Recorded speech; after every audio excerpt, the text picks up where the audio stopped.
the news just keeps coming and coming. And after I thought I was done yesterday, after I thought we were just going to get the V card reveals, it turns out there was much more that needed to be presented. There was much more news that came out of that Tokyo Game Show tournament, or maybe it was just elsewhere. I'm not sure, but there's plenty to talk about. And there's two things I'm going to focus on this one: a new rule change, and in addition to that, we have two supporter cards from Sword and Shield, assuming the base set, and very exciting ones, nevertheless. But before I move on, let me just say every bit of news that I ever get is always coming from Poke Beach, or I would say like a good majority of it comes from Poke Beach, and then obviously the rest of it comes from Cerebi. So please give a huge shout out to he goes by Water Pokemon Master. You can find him on Twitter and obviously his site's right here by that username. But Pokebeach.com is an incredible site. He pulls out the news out there, especially for TCG, just as much as I believe Joe Merrick does for Cerebi. So check out this website. Use it as often as you need to. I obviously don't go through every single detail from these news articles that he puts out. So, if there's any sort of like extra information that you think maybe I left out, or I didn't mention, just go to his website and you can just read the entire article from there. But moving forward, we have a new rule change, which is very interesting. Now, I guess I can actually talk about this here. This first paragraph that you see up here talks actually about a kind of a rotation, a mini rotation happening for Japan. And this is where I definitely have to promote this guy. So, in starting on November 29th, every card that has an A on it, an A block of cards, I guess, are going to be rotating out of Japan's standard format, leaving B, C, and D. Now, what that means, and as us is concerned, essentially Japan's going to have the same format as we are. Their format's going to be Ultra Prism and forward, all the way up through Sword and Shield, of course. That is currently our format. And there's a huge theory that Water Pokemon Master, the owner creator of Poke Beach, is kind of throwing out there that we're probably going to be looking at worldwide releases and rotations, like it, because it used to be like Japan was like kind of on their own schedule, and it used to have like certain sets that weren't necessarily legal for us. So our standard would be like, let's say again, Ultra Prism through Sword and Shield. For Japan, it would be, kind of maybe Sun and Moon through Sword and Shield, or whatever the case may be. They may have like one or two extra sets than us, which kind of makes tournaments a little wonky. Now, if you going through Pokebeach.com, you can easily find it. This guy like pretty much creates this like very like it's hard to argue it, kind of a claim saying that, hey, everything has been leading up to worldwide releases where Japan is going to be on the same page as us, which is going to make deck buildings, the meta, tournaments, everything probably streamlined. But I suggest you check it out if you can find it, and if I get a chance to it, I'll put it in a link in the description. But it's definitely worth a read because it's very, very interesting, and it's actually very exciting. So props to him for kind of putting all these puzzle pieces together and bringing us that news. All right, so here is the rule change. This is so interesting. This is as far as right now. This is only going to happen in Japan, I think. But let's just be real here. If it's going to happen in Japan, most likely, like 99.999% sure, it's going to happen in the U.S. The rule change is this: the player going first can't play a supporter card on their first turn. Cannot play a supporter card. Now, I'm going to give you guys a second. For those of you that really play the TCG a lot, kind of just soak that in and see what it means to you. Now, let me tell you my perspective on things. Let me give you a bit of background on me, I guess. I'm not like a super competitive player, right? I know that Pikarom and Reshizar were kind of like the top two reigning decks in the meta for like the last several months since Team Up came out, since Unbroken Bonds. But I'm not one to build a deck to follow that and to continue on in tournament. I don't really participate in too many tournaments. It's more for a lack of time, really. But I do keep up with it. I do try to keep up with the rulings and the cards, what's strong, what's not. But when I make a deck, I just like to make a deck when it's fun. That's it. Like not to say that Pika Rama and Rush Start aren't fun. They are, because I mean it's incredibly powerful decks. But I just like Blastoise GX. I have a Blastoise GX deck because I love Blastoise. Blastoise, Squirtle, that entire evolution line is my favorite. So I do have a deck that is suited for me that I enjoy playing every single time. Do I lose a lot? Of course I do, but I'm enjoying playing the cards to my I guess personal flavor, or however I want to go about it.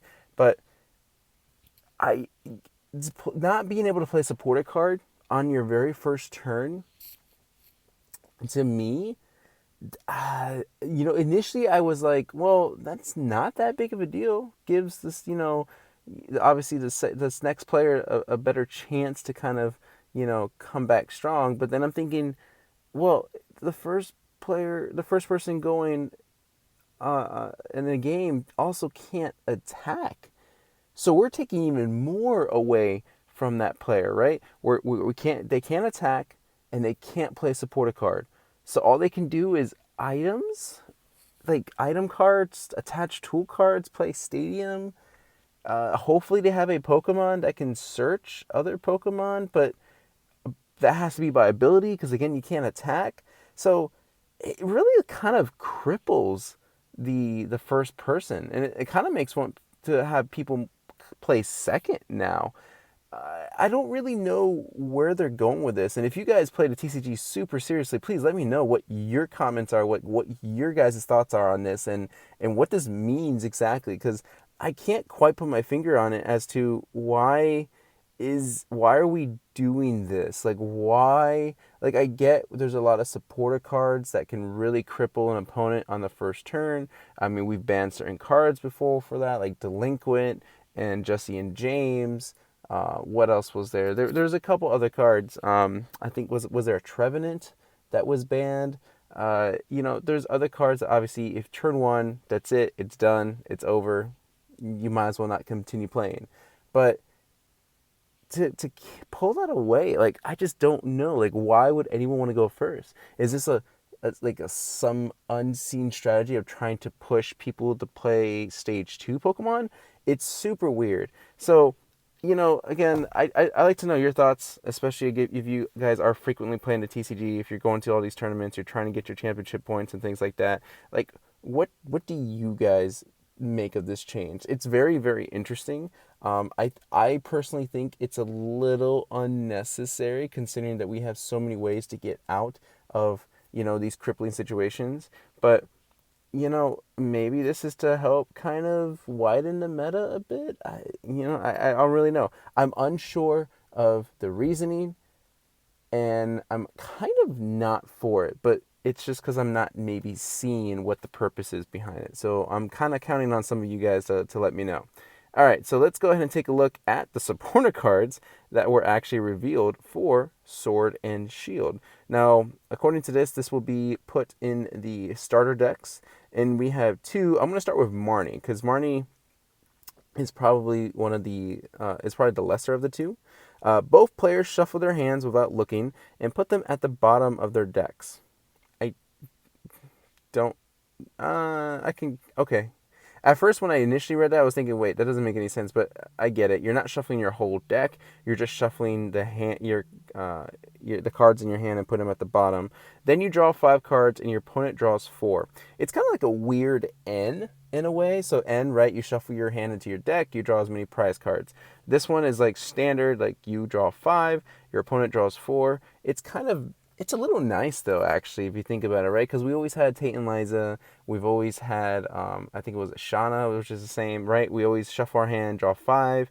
This time around, though, your opponent has to, like, shuffle their hand. So it could really help you in that kind of way. And they draw 1 less than you, which is kind of a nice little advantage. So that's not bad. This Marnie supported card probably might see a 1 of in a deck, possibly. But the one that is going to be played the most, that's right, this professor here, Professor Magnolia, the trainer card, the supporter card, is called Professor's Research. Now, according to this article, that's actually the name of the card is Professor's Research, and Professor Magnolia is actually put on under supporter. Now, there's a whole bunch of theories behind that, or not a whole bunch of theories. I'm exaggerating here, but he kind of puts up two theories here as to well, this allows Pokemon to reprint Professor's Research, and then now you can kind of it doesn't matter which professor really you have because it has the same effect, right? So let's say Professor Sycamore was written the same way, then technically in a Sword and Shield format we could play Professor Sycamore because it has the same effect.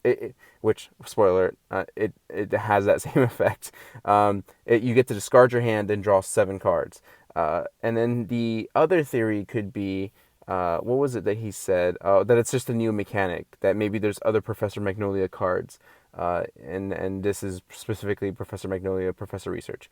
I don't know. You guys can speculate on your own about that. But nevertheless, the effect of the card is discard your hand and draw 7 cards. This is an automatic, like 3-4 of in a deck, because when Professor Sycamore was around, that guy was played excessively in almost every single competitive deck that was ever put through X and Y.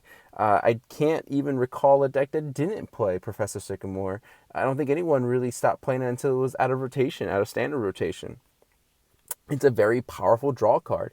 Draw 7 fresh new cards. Yes, you have to discard your hand, but we were getting so good at making sure we had no cards left in our hand, like we were using everything, and then we would draw 7 fresh brand new cards. So this is a very exciting card.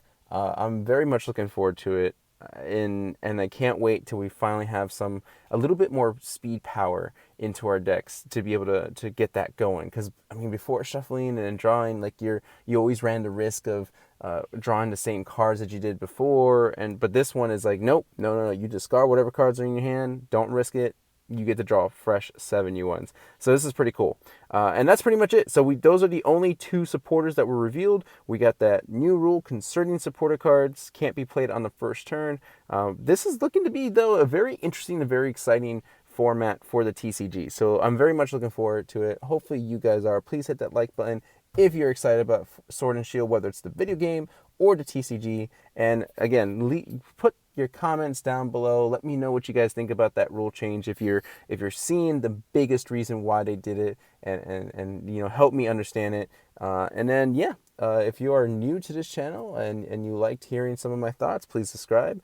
Hopefully I'm gonna be putting out these videos some more and more throughout the week, and then I have a bit of a life update coming up in a couple of days. But that's gonna be it, guys. Thank you for watching. Appreciate it, and I'll see you guys next time.